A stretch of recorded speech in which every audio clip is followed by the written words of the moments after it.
tahu. Kalau Ustaz Somad tausiah, dia sudah tahu. Kenapa? Ustaz Somad tausiah 600 ml, 60 menit.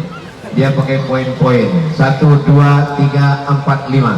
Selesai. Kenapa Ustaz Somad itu kalau ceramah pakai poin-poin? Pertama, membiasakan adik-adik, santri, pelajar, mahasiswa untuk berpikir terstruktur, jangan ngalor ngidul. Yang kedua, membiasakan supaya jamaah berpikir, jangan kesana kemari liar. Jamaah belajar. Apalagi supaya orang-orang yang diberikan jabatan kuasa untuk mengawas, memberikan laporan yang sesuai. Jadi Ustaz Somad ini juga membantu untuk memudahkan tugas-tugas orang-orang yang niatnya baik. Mudah-mudahan pulang dari majelis ilmu ini mendapatkan kebaikan-kebaikan insyaallah. Amin ya rabbal. Iman dan takwa sudah, menuntut ilmu sudah. Yang ketiga, apa yang menyebabkan turunnya barakah? Man ahabba ayyusatalahu fi rizqihi, siapa yang mau melimpah rezekinya, wa yunsa'alahu fi atharihi, mau dipanjangkan umurnya, barokah umurnya, barokah rezekinya, falyasil rahimahu, hendaklah menyambung tali silaturahim. Ini kalau tak ada acara malam nih, tak jumpa saya dengan Pak PJ.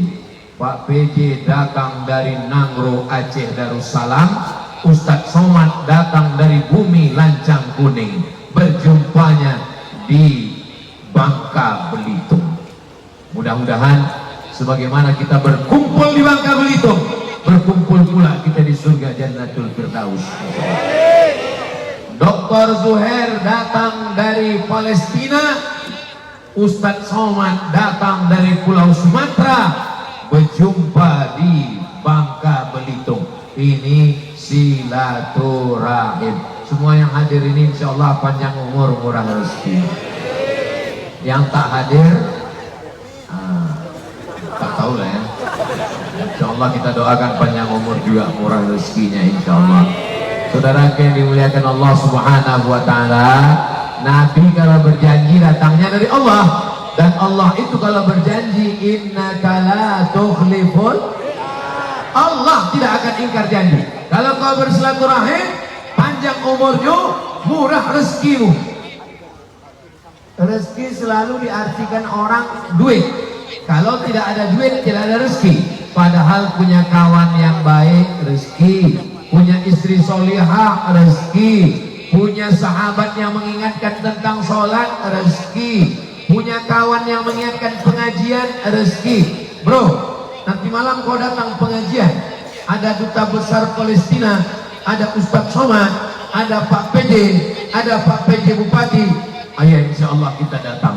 Itu adalah rezeki. Kalau kau punya kawan menyelamatkan puasamu, menyelamatkan sholatmu, itulah rezeki yang paling hebat. Karena rezeki uang akan habis, tapi rezeki kawan yang soleh bersama di Bangka Belitung, bersama di surga Jannatul Firdaus. Amin ya rabbal alamin.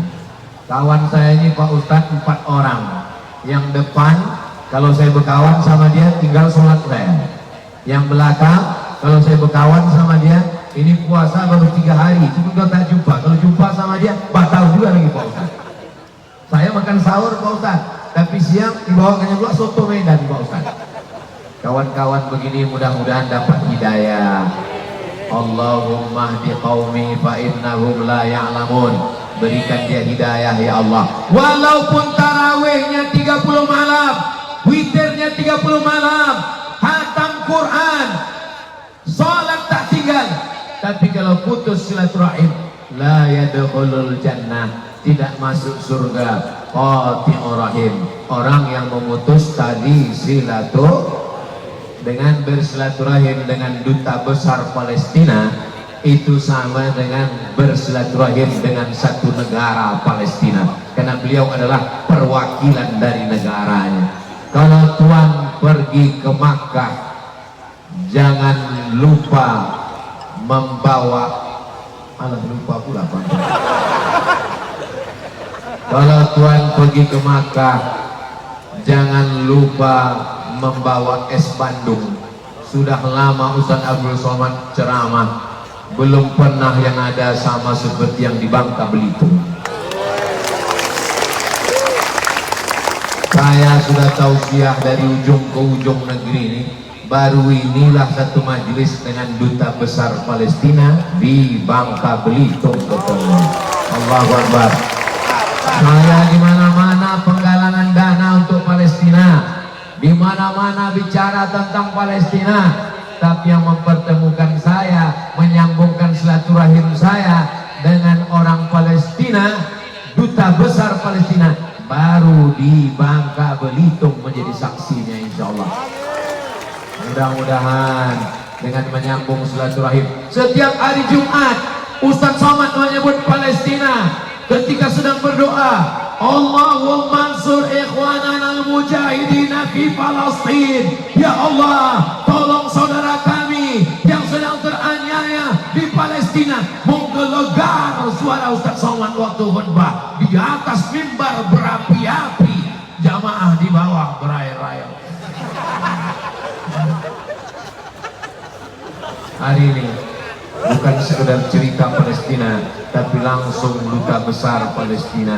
Tadi kami bicara, ngobrol panjang tadi di acara buka bersama. Saya diberikan kesempatan mendengarkan dan berdialog dengan beliau tentang penderitaan saudara kita.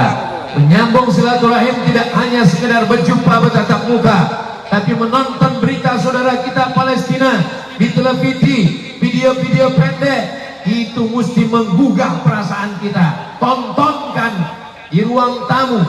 Bapak Ibu kalau ke rumah saya, di ruang tamunya saya buat ruang tamu gambar Masjidil Aqsa Al-Quds.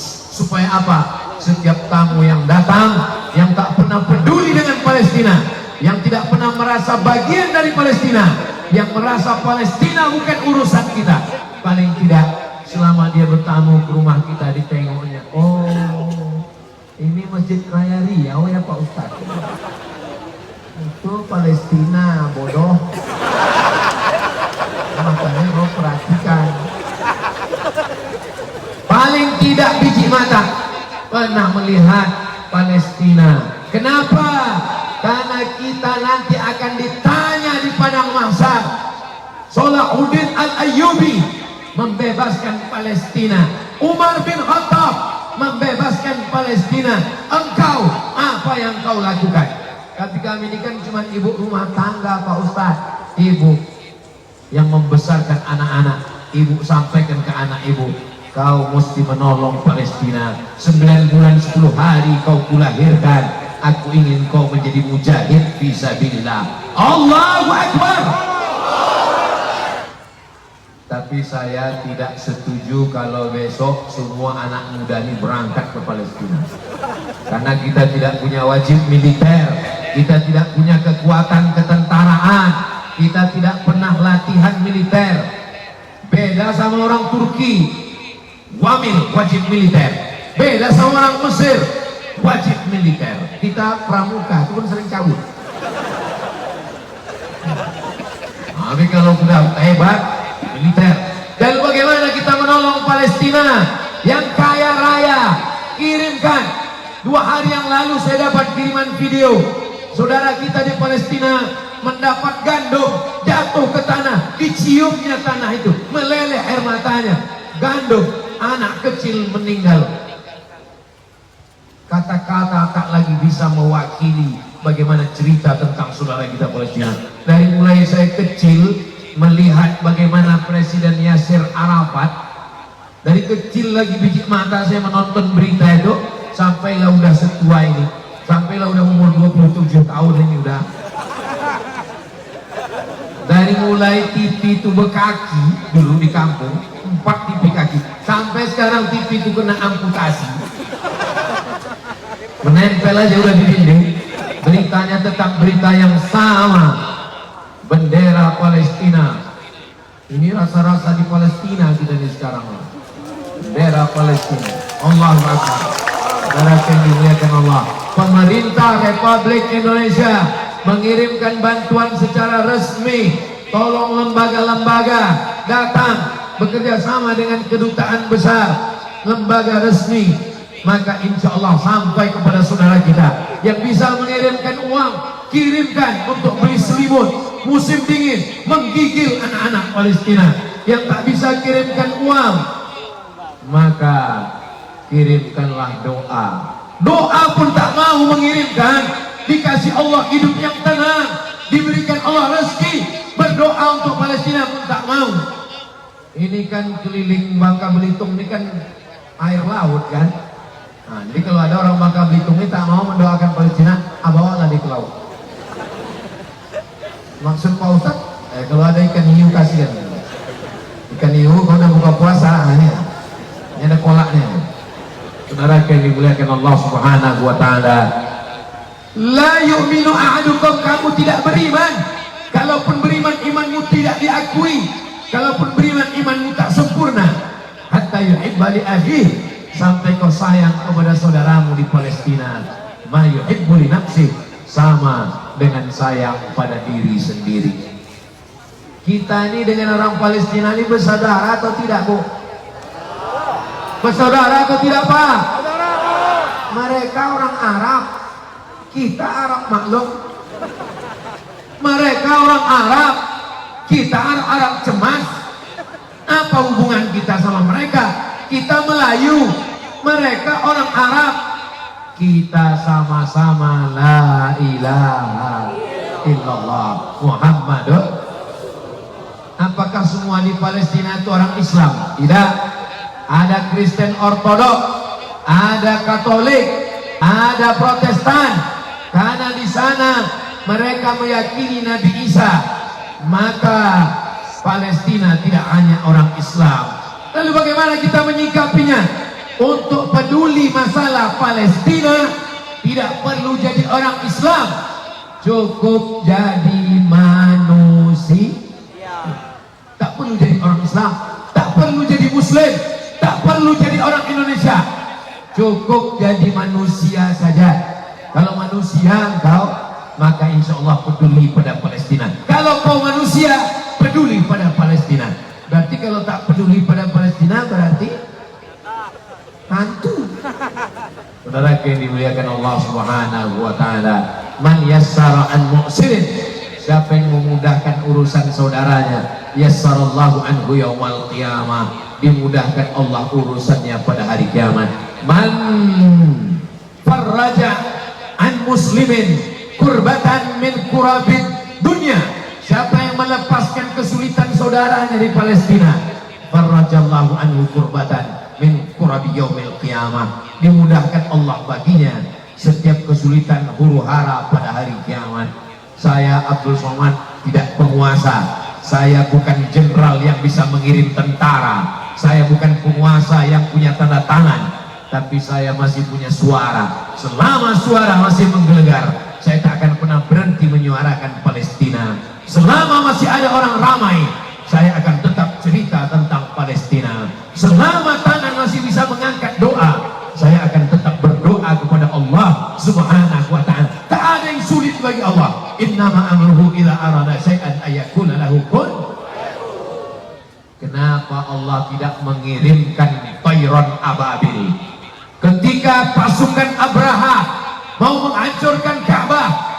Arsalna alaihim tayran ababil tarmihim bi'ijaratin min sijil faja'alahum ka'asfin.